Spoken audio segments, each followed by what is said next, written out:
여러분, 지난주에 누가는 중풍병자 애니아가 고침을 받고 또 죽었던 다비다가 살아나는 사건을 통해 많은 사람들이 주님께로 돌아오는 역사가 일어났음을 우리에게 알려주었습니다. 그럼 여러분, 누가가 이런 사건들을 기록함으로 우리에게 하고 싶은 말이 뭐라고 했습니까? 그것은 예루살렘 안에만 머물러 있던 이 복음의 물결이 성령의 인도하심을 따라 온 유대와 사마리아를 넘어 땅끝으로 흘러가고 있다는 것을 말하고 싶은 것입니다. 그러면서 누가는 그 복음의 물결이 닿는 곳, 그러니까 중풍병자였던 애니아가 고침을 받고 자신이 누워있던 자리를 깨끗하게 정돈하게 만든 것처럼 세상의 풍랑에 묶여 꼼짝도 못하던 우리의 삶도, 또 절망과 눈물로 얼룩진 우리의 삶도 복음의 물결이 닿으면 그것을 깨끗하게 정돈하고 일어나게 만든다는 것입니다. 그리고 그 복음의 물결은 죽었던 다비다가 다시 살아나게 만든 것처럼 죽었던 우리의 신앙도, 우리의 죽었던 삶의 모든 관계도 다시 살아나게 만들 것이라고 우리에게 말하는 것입니다. 그리고 이것이 우리의 삶을 회복시키고 우리를 다시 살게 만드는 복음의 능력이라고 말하고 있는 것입니다. 이에 누가는 우리가 이런 복음의 능력으로 살기 위해, 또 세상에 물든 삶의 얼룩을 깨끗하게 정돈하기 위해서 기도의 다락방, 생명과 부활의 다락방에 올라가 하나님 앞에 부르짖어 기도하라고 우리에게 권면했었습니다. 그렇다면 여러분, 지난 한 주간 여러분은 여러분의 삶이 정돈되고 여러분의 생명이 살아나는 그런 놀라운 역사를 체험하셨습니까? 아니면 나에게 말씀하시는 이런 주님의 음성을 그냥 듣고 흘려보내신 것은 아닙니까? 만약 그렇다면 우리의 삶을 회복시킬 수 있는 이 놀라운 복음의 능력은 여러분의 삶 속에서 아무런 역사도 일으킬 수가 없을 것입니다. 이에 사도 바울이 여러분 디모데에게 뭐라고 했습니까? 디모데후서 3장 5절에 보면 말세가 되면 사람들에게서 경건의 모양은 있으나 경건의 능력은 사라질 것이라 했어요. 그래서 그때 너는 그런 사람들에게서 완전히 돌아서라고 아주 단호하게 말하고 있는 것입니다. 그렇다면 여러분, 우리에게 있어야 하는 그 경건의 능력이라는 건 과연 무엇입니까? 그건 바로 복음의 능력을 말하는 거예요. 다시 말해 세상에 물든 내 삶을 깨끗하게 정돈하는 능력이요, 죽었던 신앙, 죽었던 삶의 모든 관계들이 다시 살아나는 부활의 능력인 것입니다. 이에 여러분, 이 경건의 능력 할 때 이 경건이라는 말을 원어로 찾아보니까 잘 섬기다, 잘 경배하다라는 뜻이 있어요. 그럼 여러분, 누구를 잘 섬기고 누구를 경배한다는 겁니까? 당연히 살아계신 하나님을 잘 섬기고 잘 경배하는 것이 경건의 능력인 것. 그런 의미에서 보면 지금 여러분은 경건하십니까? 다시 말해 지금 여러분은 하나님을 잘 섬기고 계십니까? 여러분, 하나님을 잘 섬긴다는 게 무엇입니까? 하나님을 잘 섬긴다는 것은 이렇게 예배드리는 모습만 가지고는 하나님을 잘 섬기는지 정확하게 알 수가 없어요. 왜냐하면 하나님을 잘 섬긴다는 것은 예배를 통해 경배와 찬양을 올려드리는 것도 그 모습도 중요하지만 우리의 삶 속에서 일상의 삶 속에서 하나님의 말씀에 순종하는 모습이 동반되지 않는다면 여러분, 그건 아무 소용이 없기 때문입니다. 여러분, 왜 아브라함을 믿음의 조상이라 부릅니까? 그것은 하나님께서 100세에 낳은 하나밖에 없는 아들을 바치라고 했을 때 그 말씀 앞에 믿음으로 순종했기 때문에 믿음의 조상이라고 하는 거예요. 그래서 믿음의 같은 말이 바로 순종이라는 거예요. 따라서 하나님을 잘 섬긴다는 것은 예배를 잘 드리는 모습을 넘어서 예배 가운데 임재하신 하나님을 깊이 만나고 그 하나님의 말씀을 깨닫고 그 말씀 앞에 믿음으로 순종하는 사람이 하나님을 잘 섬기는 사람이고, 이런 사람이 바로 경건의 모양을 넘어서 경건의 능력으로 살아가는 사람인 것입니다. 이에 누가는 오늘 10장으로 넘어오면서 그런 경건의 능력으로 살아가는 한 사람을 우리에게 소개하고 있는데요. 그가 바로 로마 군대의 백부장 고넬료라는 사람입니다. 그리고 누가는 이 고넬료가 구원받게 되는 이야기를 통해서 이제 이방인에게도, 다시 말해 복음의 물결은 이제 온 유대와 사마리아를 넘어 땅끝을 향해 흘러가게 되었다라고 말하는 것입니다. 그리고 여러분, 그 서막은 이미 지난 9장의 맨 마지막 절에 기록한 무두장이의 집에 유숙했던 베드로의 모습을 통해 그 서막을 이미 열고 있는 것입니다. 여러분, 사도행전 9장 맨 끝에 43절에 보면 욥바에서 다비다를 살린 베드로는 그 지역에서 여러 날을 머물렀다고 해요. 그럼 여러분 가만 생각해 보세요. 욥바의 사람들 중에 다비다를 살린 이 놀라운 능력의 종 베드로를 자기 집으로 모시고 싶은 사람이 어디 한둘이었겠습니까? 그런데 정작 베드로는 그 사람들을 다 뒤로하고 모두가 외면하던 무두장이 시몬의 집에 머물렀다는 것입니다. 여러분, 무두장이가 뭘 하는 사람입니까? 가죽 제품을 만드는 사람이죠. 우리로 말하자면 우리 옛날 말로는 갓바치를 말하는 거예요. 그런데 그때 당시 우리나라도 그랬지만 유대 사회에서는 여러분, 무두장이는 정말 천대받는 최하층 천민이에요. 인간 취급을 받지 못했습니다. 왜냐하면 당시에는 율법상 짐승이나 사람의 시체는 부정하다고 생각했기 때문에 죽은 짐승을 만지는 무두장이는 당연히 부정한 사람이고 그가 만지는 모든 물건도 다 부정하다라고 생각한 거예요. 그러면 그의 집에 있는 모든 것이 부정하죠. 그래서 그 집은 율법을 따르는 유대인이라면 절대로 들어가지 않는 곳이에요. 그런데 지금 베드로가 그의 집에 들어가 여러 날을 머물렀다는 겁니다. 그와 함께 먹고 마시고 그와 함께 잠을 잤다는 거예요. 여러분, 이게 그럼 무슨 말입니까? 여러분, 복음을 예루살렘 안에만 가둬두고 있었던 베드로가 이제 복음의 능력으로 그의 삶이 변화되었다라는 거예요.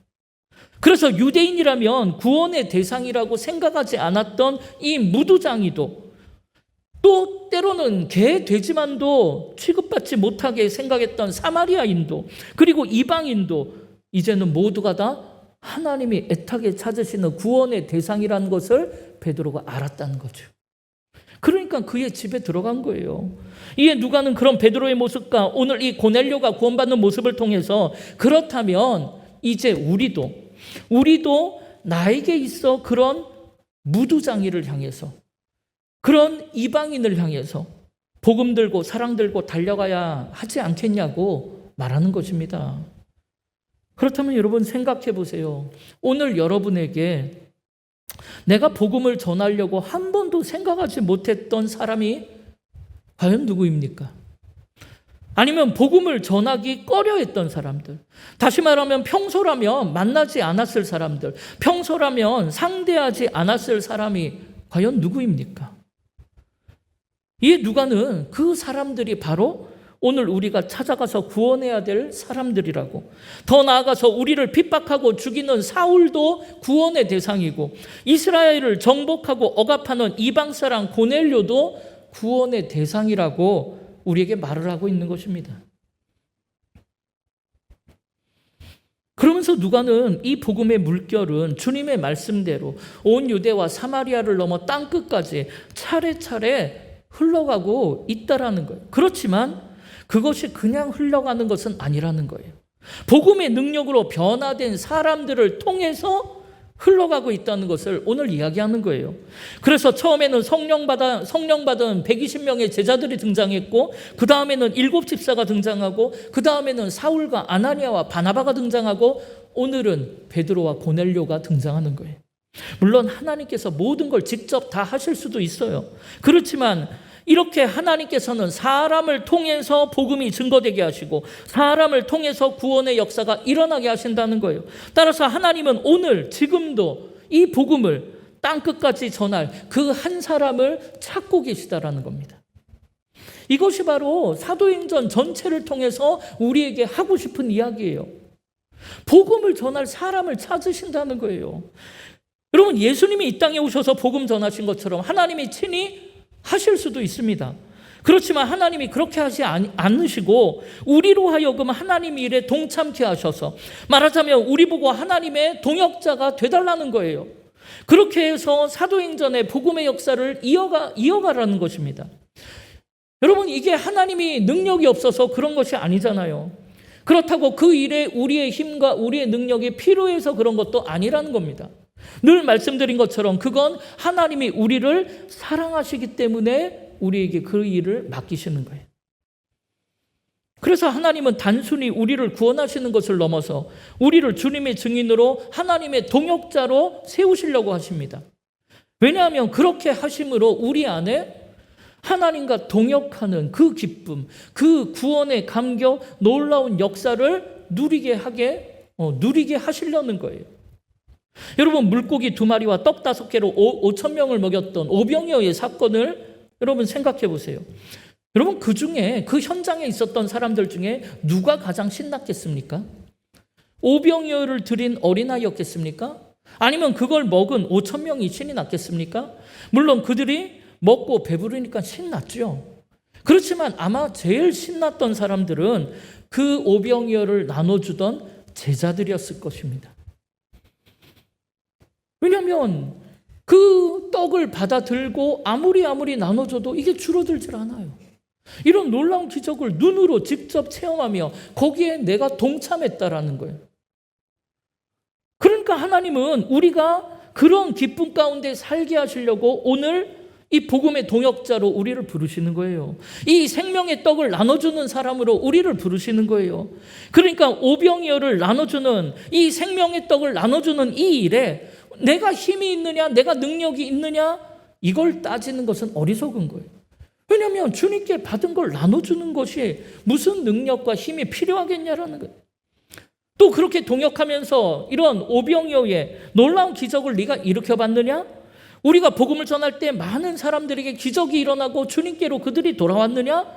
이런 것을 따지는 것도 어리석은 거예요. 우리는 그저 복음의 떡, 생명의 떡을 받아서 우리가 만나는 모든 사람들에게, 모든 5,000명에게 나눠주면 그만인 거예요.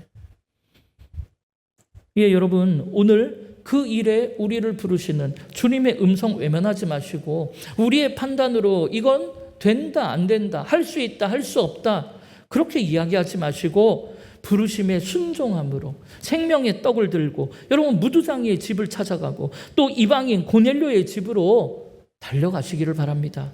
그럴 때 구원의 역사, 영생의 기쁨이 그곳에 일어나는 줄 믿습니다. 여러분, 달란트 비유를 생각해 보세요. 1달란트, 2달란트, 5달란트 받은 사람이 얼마의 이익을 남겼느냐? 이거는 주님의 관심 대상이 아니에요. 여러분, 그건 아무 상관이 없었습니다. 중요한 것은 그 일에 네가 착한 마음으로 충성했다면 얼마를 남겼든 그럼 됐다는 거예요. 참 잘했다라는 거예요. 그러나 그런 마음으로 충성하지 못했던 1달란트 받은 자는 주님이 뭐라고 꾸짖었습니까? 마태복음 25장 26절에 보면 그 주인이 대답하여 이르되 악하고 게으른 종아, 나는 심지 않은 데서 거두고 해치지 않은 데서 모으는 줄로 네가 알았더냐? 그렇게 호통치시면서 이 무익한 종을 바깥 어두운 데로 내쫓으라고 하시잖아요. 여러분, 게으른 것보다, 능력이 없는 것보다, 여러분 그 일을 소홀히 한 것보다 주인을 자신의 잣대로 마음 판단하고 순종하지 못했던 악한 마음이 더 문제였던 거예요. 더 나쁜 거예요. 그래서 여러분, 일을 맡은 자는 착한 마음으로 순종하는 것이 중요한 겁니다. 그런 의미에서 오늘 이 고넬료의 사건도 이방인에게 복음의 문을 열고자 베드로를 부르시는 하나님 앞에 과연 베드로가 착한 마음으로 순종하는 것이 얼마나 중요한지를 깨닫게 해주는 중요한 사건이 되는 거예요. 예, 여러분, 오늘 본문에 보니까 이방 사람 고넬료는 환상 중에 하나님의 말씀을 듣습니다. 그럼 여러분, 하나님은 왜 고넬료를 택하셨을까요? 여러분, 고넬료가 어떤 사람이라고 합니까? 그는 백부장, 곧 군인이에요. 그것도 이스라엘을 침략한 로마 군대의 군인이에요. 당시 로마 제국은 이스라엘에서 일어날 수 있는 폭동에 대비해서 로마인으로만 구성된 군대를 이스라엘에 주둔시켰어요. 그 지역이 바로 오늘 1절에 나오는 가이사라입니다. 그리고 그 로마 군대의 백부장인 고넬료 역시 당연히 로마 시민이고 유대인의 입장에서 보면 자신을 침략하고 억압하는 아주 폭력을 행사하는 이방인이죠. 그런데 놀랍게도 2절에 보니까 그런 이방인 점령군 고넬료가 경건한 사람이라는 거예요. 그래서 온 지방과 더불어 하나님을 경외한다는 거예요. 백성을 많이 구제하고 하나님께 항상 늘 기도하는 사람이라고 성경은 그를 소개하고 있어요. 여러분, 너무나 놀라운 일 아닙니까? 이방 사람인 그가, 우상 문화 속에서 살아가던 그가 하나님을 믿는 경건한 사람이 되었다라는 거예요. 그런데 더 놀라운 것은 그의 온 집안이 다 하나님을 경외하더라는 것입니다. 여러분, 자기 혼자 믿는 것은 어쩌면 쉬워요. 그런데 집안의 모든 사람이 다 같이 하나님을 섬긴다? 여러분, 이건 그때도 지금도 쉬운 일이 아닙니다. 여러분, 우리 교회만 보더라도 초등학교 때면 모를까? 자녀들이 청소년이 되고 청년이 되고 결혼을 하고 나서도 온 집안이 열심으로 교회를 다니며 하나님을 섬긴다는 것은 결코 쉬운 일이 아니라는 것을 여러분, 우리는 잘 알고 있습니다. 그런데 더 놀라운 것은 7절에 보니까 고넬료의 부하들까지도 하나님을 섬기는 경건한 사람이라는. 여러분, 이거는 상관인 고넬료가 삶에서 본을 보이지 않으면 불가능한 일이잖아요. 여러분, 아까 경건하다는 것이 뭐라 그랬어요? 하나님을 잘 섬기고 잘 경배하는 것이라고 했잖아요. 하나님을 잘 섬긴다는 것이 또 뭐라 그랬어요? 하나님께 예배함으로 아버지의 뜻을 깨닫고 그 말씀 앞에 믿음으로 겸손하게 순종하는 것이 하나님을 잘 섬기는 것이라고 했잖아요. 그러니까 이것이야말로 경건의 모습을 넘어 경건의 능력으로 사는 인생이 아닙니까? 지금 딱 고넬료가 그렇게 살고 있다라고 성경은 우리에게 이야기하는 겁니다.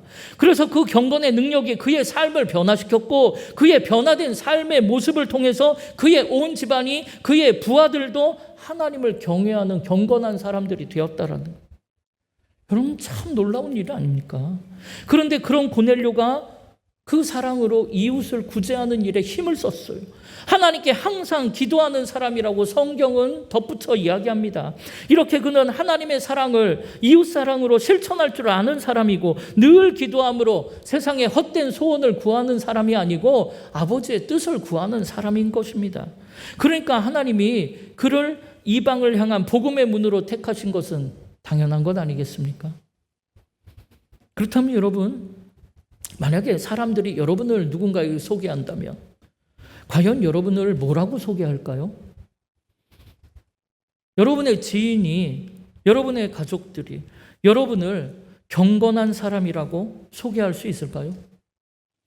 여러분의 지인이 여러분의 가정을, 온 집안이 예수 잘 믿는 가정이라고, 세상에서는 복음의 능력, 부활의 능력이라고 살아가는 사람이라고 소개할 수 있을까요? 과연 여러분을 늘 말씀과 기도로 살아가는 참된 그리스도인이라고, 주님의 제자라고, 주를 위해 사는 사람이라고, 사랑이 넘치는 그리스도의 향기가 가득한 사람이라고 그렇게 소개할 수 있을까요? 아니면 당시의 바리새인이나 종교 지도자들처럼 경건의 모양만 있고 경건의 능력은 없는 그런 사람이라고 소개하지는 않을까요? 더 나아가서 주님은 여러분을 과연 뭐라고 소개할까요? 착하고 충성된 종이라고 소개하실까요? 사랑하는 내 제자라고, 하나님의 자녀요, 나의 멋진 동역자라고 그렇게 소개하실까요? 여러분, 오늘 우리가 세상 사람들 앞에서는 경건의 능력, 부활의 능력으로 사는 사람이요, 주님 앞에서는 착하고 충성된 종이라고 그렇게 소개받는, 그렇게 칭찬받는 인생이 되기를 주님의 이름으로 축원합니다. 그런데 여러분, 사실 유대인의 입장에서 볼 때 고넬료는 가까이 다가가기 쉬운 사람이 아니에요. 이스라엘 민족을 침략하고 억압하는 로마의 군인입니다. 그런데 그런 그가 경건한 사람이라잖아요. 하나님을 잘 섬기고 늘 기도하며 구제에 힘쓰는 사람이랍니다. 그래서 저는 이 고넬료를 보면서 여러분, 북한의 군인이나 관료 중에도 또 교회를 핍박하는 나라 중에도 이런 고넬료와 같은 사람이 반드시 있을 거라고 생각합니다. 우리가 비록 서로를 향해 총칼을 겨누고 있지만 그런 사람 중에도 이런 고넬료와 같이 하나님을 잘 섬기고 진실로 기도하는 사람이 여러분 반드시 있는 줄 믿습니다. 그렇다면 오늘 우리는 그 북녘 땅의 고넬료를 위해서, 땅끝의 고넬료를 위해서 중보하며 기도해 줘야 되는 거예요. 그래서 그 기도에 응답하신 하나님께서 언젠가 그 고넬료를 사용하셔서 북한 땅을 변화시키고 땅끝을 구원하게 하실 줄 믿습니다. 이를 위해 하나님께서 오늘 이 고넬료를 만나주신 거예요. 여러분, 3절에 보니까 고넬료는 환상 가운데 하나님의 사자를 만났다고 했어요. 여러분, 저는 고넬료의 인생 가운데 바로 이 장면이 그의 인생의 가장 멋진 명장면이라고 생각해요. 사실 이 말씀을 읽으면서 저는 큰 은혜와 도전을 받았어요. 왜냐하면 그가 기도한 시간 때문에 그래요. 여러분, 하나님의 사자가 고넬료를 환상 가운데 만난 시간이 몇 시라고 합니까? 제9시라고 해요. 제9시는 우리로 말하자면 오후 3시예요. 일반적으로 우리가 환상을 본다든가 주님의 음성을 듣는 시간이라면 여러분 몇 시라고 생각합니까? 고요한 밤이거나 아니면 새벽 기도할 때라고 생각해요. 반면 오후 3시는 어떤 시간입니까? 점심 먹고 차 한 잔도 마시고 이제 일을 다시 시작해갖고 가장 능률이 오를 시간, 다시 말해 일상에서 주어진 업무로 가장 분주할 시간이 오후 3시 아닙니까? 그런데 고넬료는 그렇게 활동이 가장 한창인 시간, 모두가 일터에서 분주한 시간에 환상 가운데 하나님의 말씀을 들었다는 거예요. 여러분, 그가 백부장이라서 오후 3시에 시간을 내서 골방에 들어가 기도할 수 있었던 것? 여러분, 그렇지 않습니다. 여러분, 군대라는 곳은 더더욱 그럴 수가 없는 곳이에요. 그렇다면 여러분, 이게 무엇을 말합니까? 그는 한창 일하는 중에 하나님의 말씀을 들었다라는 거예요. 여러분, 저는 이것이야말로 고넬료가 어떤 사람인지를 가장 잘 나타내주는 모습이라고 생각해요. 이렇게 그는 일상생활을 하면서 열심히 일을 하면서 나와 함께 하시는 하나님과 교제하는 삶을 살았다는 거예요. 그러니까 그 음성을 들을 수 있었죠. 여러분도 한번 생각해 보세요. 여러분은 오후 3시에 주로 뭘 하십니까? 한창 일하는 시간이라서 정신없이 땀 흘리며 일하고 계시겠죠. 여러분, 우리 믿는 사람들은 그 시간에 당연히 열심히 땀 흘려 성실하게 일을 할 거예요. 그렇지만 경건의 사람 고넬료는 그 시간에 열심히 일을 하면서 나와 함께 계신 하나님을 느끼고 그 음성에 귀를 기울였다라는 거예요. 그렇게 그는 매일 매순간 일을 할 때, 쉴 때 언제나 나와 함께 하시는 하나님을 바라보고 느낄 수 있었다는 것입니다. 이렇게 일터에서 일상에서 주님을 만나고 동행하는 삶을 살아야 진짜 그리스도인 아닙니까? 그런데 우리는 잘 안 그래요. 우리는 보면 보통 주일날에만 경건한 사람처럼 보입니다. 주일날에만 하나님 잘 섬기는 사람처럼 보여요. 주일날에는 모두가 다 산을 들어 저리로 옮길 만한 믿음의 용사처럼 보여요. 그런데 주일 예배를 끝내고 저 성전문을 나가면 어떻습니까?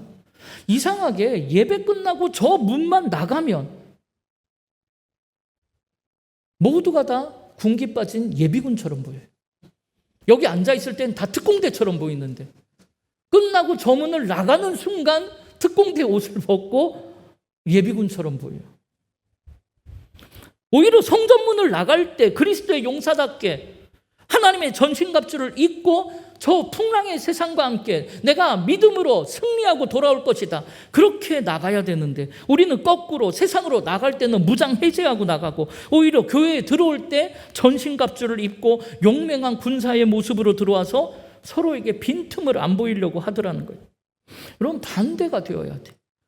세상에서는 말씀과 기도로 든든히 무장해서 주님과 동행하며 주님과 함께 저거친 풍랑의 세상을 믿음으로 싸워 승리해야 되는데, 그리고 교회에 와서는 오히려 무장을 해제하고 주님 안에서 쉼을 얻고 평안을 누리고 서로 위로하고 격려하고 눈물로 기도함으로 새 힘을 얻어야 하는 것 아닙니까?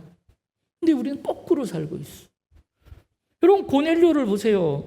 그는 그런 분주한 일상 속에서 나와 함께 계시는 하나님을 느끼고 만난 거예요.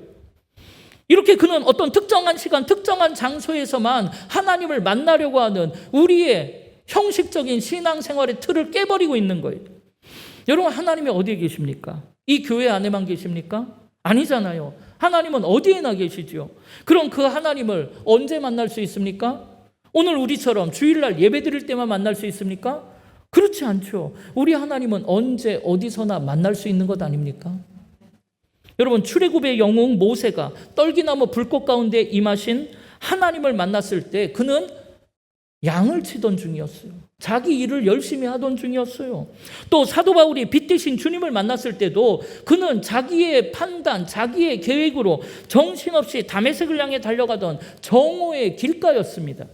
또 우리 주님이 제자들을 처음 부르실 때에도 예배 중에 있던 사람들이 아니었고 다들 자신의 생업을 열심히 하던 중에 주님을 만났어요. 그렇게 수많은 사람들이 그냥 일상생활을 하는 중에 하나님을 만났습니다. 이렇게 우리 하나님은 햇빛을 통해서도 길가의 나무를 통해서도 하나님이 창조하신 모든 것을 통해서도 언제 어디서나 우리를 만나시고 우리에게 말씀하실 수 있는 분입니다. 그럼 생각해 보세요. 그게 가만 생각해 보면 하나도 이상할 게 없어요. 오히려 그것은 너무나 당연한 일이지요. 왜냐하면 우리 하나님은 시간과 공간을 초월하시는 분이니까요. 오히려 그런 분을 특정한 시간에 특정한 장소에서만 만나고자 했던 우리가 잘못된 거죠. 여러분, 우리 하나님은 언제 어디서나 나와 함께 하시는 줄 믿습니다. 내가 깨어있을 때도, 잠을 잘 때에도, 열심히 일을 할 때에도, 쉴 때에도, 내가 누구를 만나고 무엇을 하든 하나님은 그 시간에 그곳에 나와 함께 계십니다. 그러므로 우리는 매일 매순간 나와 함께 계시는 하나님을 바라보고 느낄 수 있어야 하고, 언제 어디서나 그런 하나님을 만날 수 있어야 하고, 언제 어디서나 그런 하나님의 음성을 들을 수 있어야 하는 것입니다. 만약 그것이 불가능하다면 그것은 하나님의 문제가 아니라 바로 나 자신이 문제인 거예요. 예, 우리 모두는 고넬료처럼 항상 쉬지 말고 늘 기도하는 삶을 통해 열심히 일을 하다가도 길을 가다가도 나에게 말씀하시는 주님, 나를 위로하시고 인도하시고 나와 함께 하시는 우리 하나님을 만날 수 있기를 주님의 이름으로 축원합니다. 그럼 여러분, 고넬료가 열심히 일을 하던 그 제9시에 만난 하나님의 음성은 과연 무엇입니까? 그건 너 요바로 가서, 요바의 해변으로 가서 무두장이의 집에 유숙하고 있는 베드로를 청하라는 거예요. 왜요? 그것은 복음을 듣기 위해서입니다. 여러분, 사실 고넬료가 하나님을 잘 섬기는 경건한 사람이라고는 하지만 그는 아직 십자가의 복음을 제대로 들어본 적이 없는 사람이에요. 그래서 하나님께서는 베드로를 통해 고넬료에게 이 생명의 복음은 십자가의 복음을 듣게 하고, 그래서 구원의 감격을, 영생의 기쁨을 선물로 주시려는 거예요. 그리고 그렇게 하시는 이유는 4절에 나온 것처럼 고넬료의 기도와 구제가 하나님 앞에 상달되었고 하나님께서 이를 기억하시기 때문이라고 합니다. 여러분, 이것으로 봐서 우리의 기도는 실제로 하나님 앞에 상달되는 기도가 있는가 하면 하나님이 외면하시는 기도, 하나님이 기억하시지 않는 기도도 있다는 것을 우리는 알 수가 있어요. 그래서 여러분, 미가서형 3장 4절에 뭐라고 합니까? 함께 읽어보겠습니다. 그때 그들이 여호와께 부르짖을지라도 응답하지 아니하시고 그들의 행위가 악했던 만큼 그들 앞에 얼굴을 가리시리라. 아멘. 여러분, 너무 두려운 말씀 아닙니까? 우리가 하나님께 간절히 부르짖어 기도해도 하나님이 응답하지 않으실 수 있다는 거예요. 오히려 하나님이 얼굴을 돌리실 수도 있다는 겁니다. 여러분, 저는 우리들의 기도가 하나님이 얼굴을 돌리시는 기도가 되지 않기를 바랍니다. 오히려 우리가 기도할 때 하나님께서 우리의 기도를 더 주목하여 보시고 우리의 기도에 더 귀를 기울이시고 우리의 기도가 하나님이 응답하시는 기도가 되기를 주님의 이름으로 축원합니다.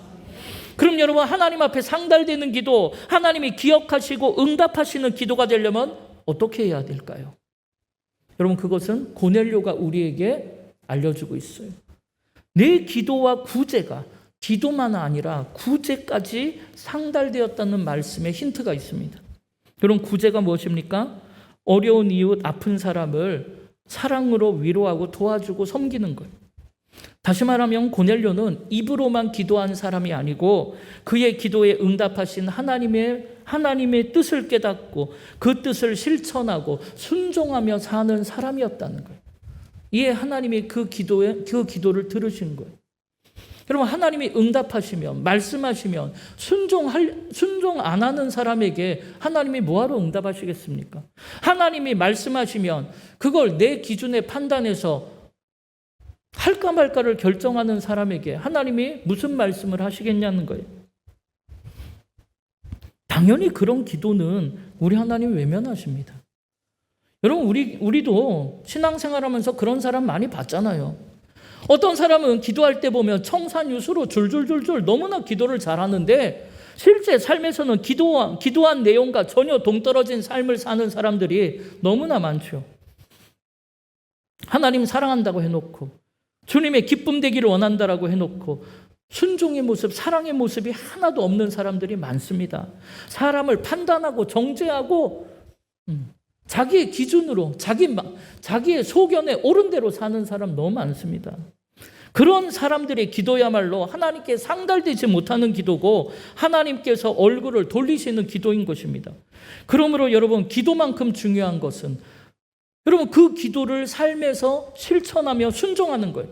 하나님의 말씀 앞에 내 생각과 판단을 내려놓고 겸손하게 순종하는 거예요. 그런 사람의 기도를 하나님이 들으시고 응답하시는 거예요. 그래서 하나님이 고넬료를 택하신 겁니다. 여러분, 이렇게 해서 복음의 물결은 이방인 고넬료의 가정에 전해질 준비가 끝났어요. 그리고 하나님의 계획은 그저 고넬료 한 사람의 가정을 구원하는데 그치지 않을 겁니다. 지금은 고넬료라는 한 사람이지만 이 놀라운 복음의 능력은 그 고넬료의 가정을 넘어서 이제 이방인 전체로 흘러가게 될 것이에요. 그래서 사도행전의 역사는 점점 땅끝을 향하여 흘러가게 되는 것입니다. 그리고 여러분, 그렇게 고넬료를 시작으로 이방인에게 흘러간 그 복음의 물결은 한 번도 멈추지 않았고 오늘 우리에게까지 흘러온 줄 믿습니다. 그렇다면 여러분, 이 복음의 물결은 우리 안에서 당연히 멈춰서는 안 되는 거예요. 우리를 통해 또 다른 고넬료를 향해 흘러가는 것이 마땅한 것 아닙니까? 이에 오늘 우리는 우리에게 흘러온 이 복음의 씨앗, 이 생명의 떡을 들고 설령 나를 핍박하고 억압하는 사울이 있다면 그 사울을 향해서, 또 내가 한 번도 복음을 전하려고 생각해보지 않았던 나와 전혀 다른 이방인에게 그 고넬료를 향해서도 달려가시기를 바랍니다. 물론 그렇게 하는 게 쉽지는 않겠죠. 평생을 살아도 믿음과 신뢰가 다 깨어져 버린 그런 형제간, 그런 부부간, 그런 부모 자식 간에 이 복음을 들고 거기를 달려간다는 건 쉽지 않아요. 그러나 여러분, 기억하십시오. 그 사람에게는 여러분이 마지막 전도자라는 것을. 그럼 이걸 가능하게 하기 위해서 우리의 일상의 삶에 나와 함께 하시는 주님 바라보십시오. 그 주님을 느끼고 나에게 말씀하시는 주님의 음성을 듣기를 바랍니다. 그리고 그 말씀 앞에, 그 말씀 붙잡고 순종하는 경건의 능력으로 여러분에게 맡겨진 고넬료를 찾아가시기 바랍니다. 그럴 때 오늘 우리도 땅끝을 향해 흘러가는 복음의 물결이 되어서 마지막 날 주님 앞에 섰을 때 참 잘했다, 착하고 충성된 종이라고 소개받고 칭찬받는 축복의 인생이 되기를 주님의 이름으로 축원합니다. 우리 시간 함께 결단하며 찬양하기로 해요. 여러분에게 맡겨주신 동산, 여러분 그곳엔 여러분이 씨를 뿌리십시오. 여러분이 생명의 떡 나누십시오. 이를 위해 여러분 주님 만날 그날 생각하며 여러분 힘을 다해 달려가십시오. 이 찬양 들을 때 그런 믿음의 고백이 있기를 바랍니다.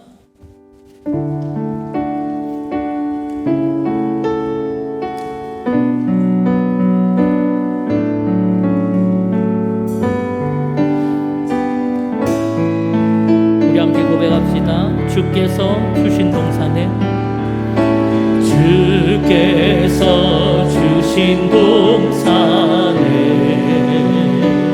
땀 흘리며 씨를 뿌리며 내 모든 삶을 드리리. 날 사랑하시는 내 주님께 비바람 앞을 가리고 비바람 앞을 가리고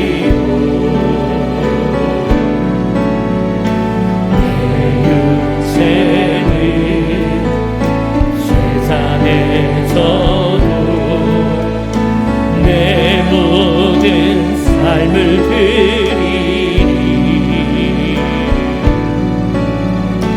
내 사모하는 내 주님께 땅끝에서 주님을 맞으리. 맺을 열매 가득한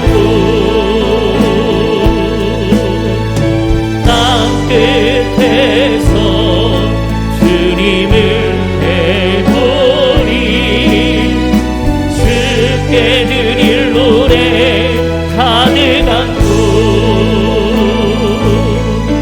땅의 모든 끝 찬양하라 주님 오실 길 얘기하라